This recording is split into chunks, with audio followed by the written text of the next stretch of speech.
I'm just going to do a video on radiator change LS1. I've got a Commodore, but I guess it's the same for most models. So my radiator had a leak over here, just on the corner there. So had a little tiny crack. So anyway, so priced it up. It was about 280 bucks, and it was going to cost about that to get it repaired. So that's not worth it. So I got a new one. Got a Repco one, about 240 bucks from Repco. Does the job. So first up, you just remove the cover as usual. Couple of those little slide-in screw, I don't know what they're, plastic holders or whatever they're called. So it covers off. Take the intake off. Very simple process.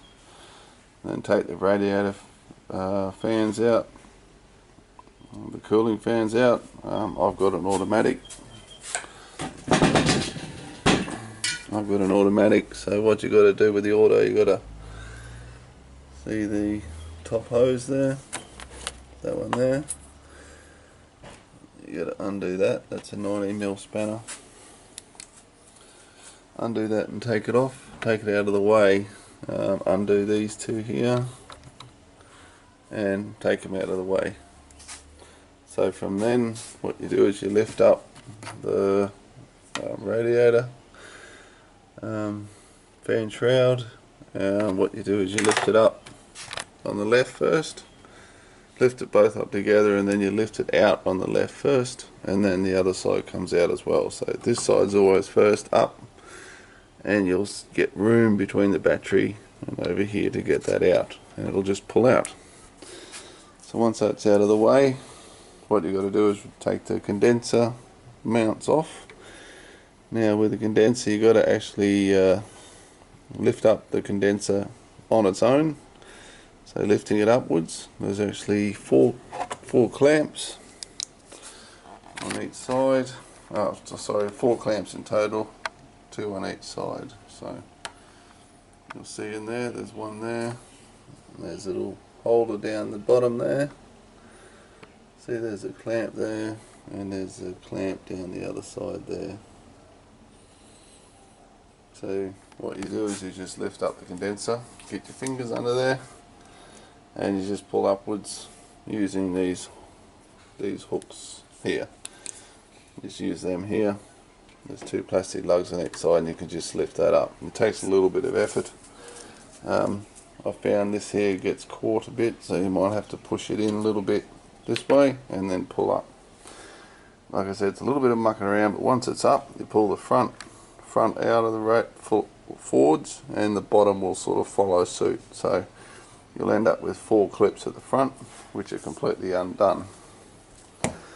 Those 4 clips are these ones here. 1, 2, 3, 4. So, sorry, sideways.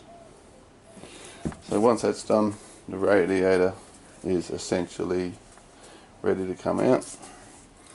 So you got your hoses.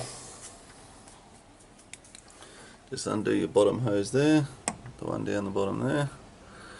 And once that's done, you undo the second automatic transmission fluid line, which is right there. So you undo that, and on the other side it'll be the same.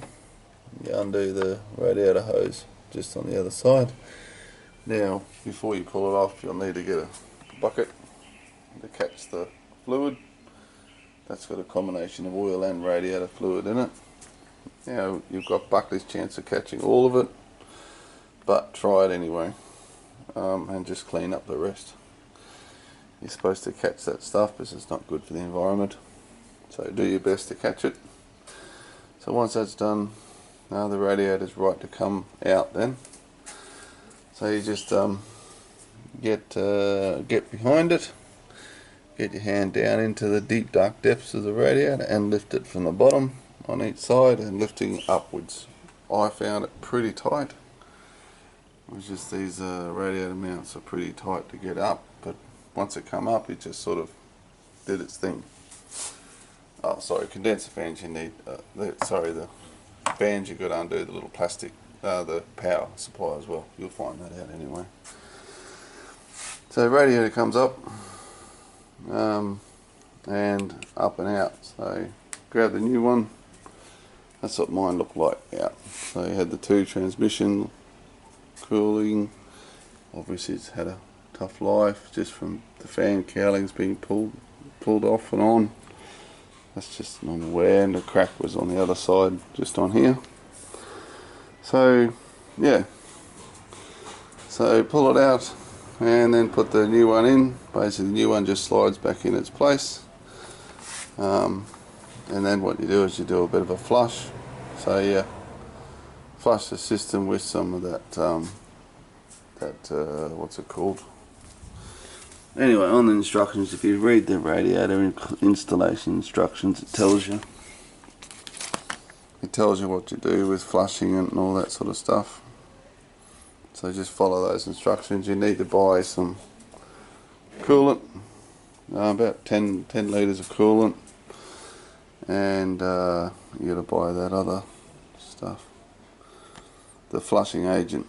So it's just a coolant flushing agent.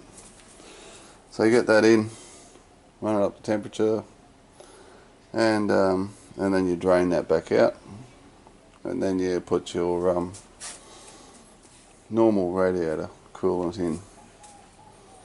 I found I've only just done a radiator coolant change only probably 2 weeks ago, hence I didn't actually do a full once over of the flush because I'd already done it last time. So yeah, then it's just a reverse process, radiator back in. Of course, connect up all the hoses, just like you did. Make sure you connect up your transmission lines before you start the engine and all that. Yeah, and then it's just a matter of putting the condenser mount back in the condenser, put the fan shroud back on, fill her up, and then leave the radiator cap off, run her up to engine temperature, and then just top it up as you need to. Make sure you put the engine on hot, as in put the fan inside on hot, so you get all the air bubbles out. So yeah, there you go. Thank you.